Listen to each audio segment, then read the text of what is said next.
بسم اللہ الرحمن الرحیم۔ السلام علیکم۔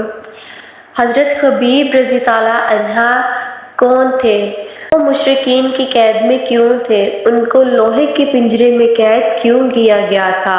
حضرت زبیر رضی اللہ عنہ اور حضرت مقداد رضی اللہ عنہ نے ان کو سولی پر سے کیسے اتارا؟ یہ جاننے کے لیے ویڈیو کو اینڈ تک ضرور دیکھیے گا۔ حضرت خبیب رضی اللہ تعالیٰ عنہ مشرکین کی قید میں تھے۔ آپ رضی تعالیٰ عنہ کو لوہے کے پنجرے میں قید کیا گیا تھا، لیکن لوگوں نے انہیں انگور کے گوشے کھاتے ہوئے دیکھا، حالانکہ اس وقت مکہ میں پھلوں کا موسم نہ تھا۔ یہ اللہ کا دیا ہوا رزق تھا جو آپ رضی تعالیٰ عنہ تک پہنچتا تھا۔ پھر مشرکین نے حضرت خبیب رضی اللہ تعالیٰ عنہ کو سولی پر لٹکا کر شہید کر دیا، تو نبی کریم صلی اللہ علیہ وآلہ وسلم تک اس کی خبر پہنچی۔ آپ رضی اللہ عنہ کی لاش مشرکین ہی کے پاس تھی۔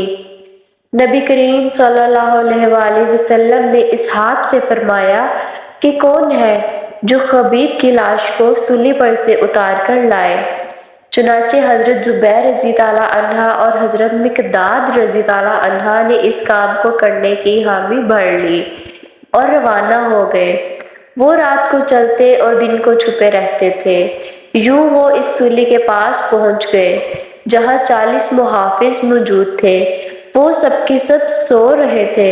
ان دونوں حضرات نے حضرت خبیب رضی اللہ عنہ کی لاش کو سولی پر سے اتارا اور گھوڑے پر رکھا۔ اگرچہ آپ کو شہید ہوئے 40 دن گزر چکے تھے، لیکن ان کا جسم بالکل تر و تازہ تھا۔ زخموں سے خون ٹپک رہا تھا اور خون میں سے مشک کی سی خوشبو آ رہی تھی۔ صبح کے وقت جب قریش کو اس بات کی خبر ہوئی تو چاروں طرف تیز سوار دوڑا دیے گئے۔ کچھ تیز سواروں نے آپ دونوں صحاب رضی اللہ عنہ کو آ لیا۔ یہ دیکھ کر حضرت خبیب رضی اللہ عنہ کی لاش کو حضرت زبیر رضی اللہ عنہ نے گھوڑے پر سے اتار کر زمین پر رکھ دیا۔ لاش کو جو ہی زمین پر رکھا گیا تو لاش کو زمین نگل گئی۔ اسی لیے حضرت خبیب رضی اللہ عنہ کو بلیغ العرض، جن کو زمین نگل گئی، کہا جاتا ہے۔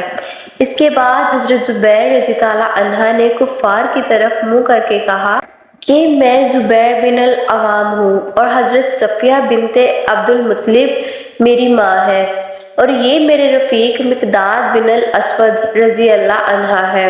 تمہارا جی چاہے تو تیروں، تلواروں اور نیزوں سے لڑے اور چاہو تو لوٹ سکتے ہو۔ چنانچہ وہ کفار لڑے بغیر واپس لوٹ گئے۔ دونوں صحابہ کرام رضی اللہ تعالیٰ عنہ کے پاس واپس خدمت نبوت صلی اللہ علیہ وآلہ وسلم میں حاضر ہوئے اور آپ صلی اللہ علیہ وآلہ وسلم کو سارا ماجرا کہہ کر سنایا۔ اسی وقت جبرائیل بھی حاضر ہوئے اور کہا، آپ صلی اللہ علیہ وآلہ وسلم کے ان دونوں اصحاب کی فرشتوں میں تعریف ہو رہی ہے۔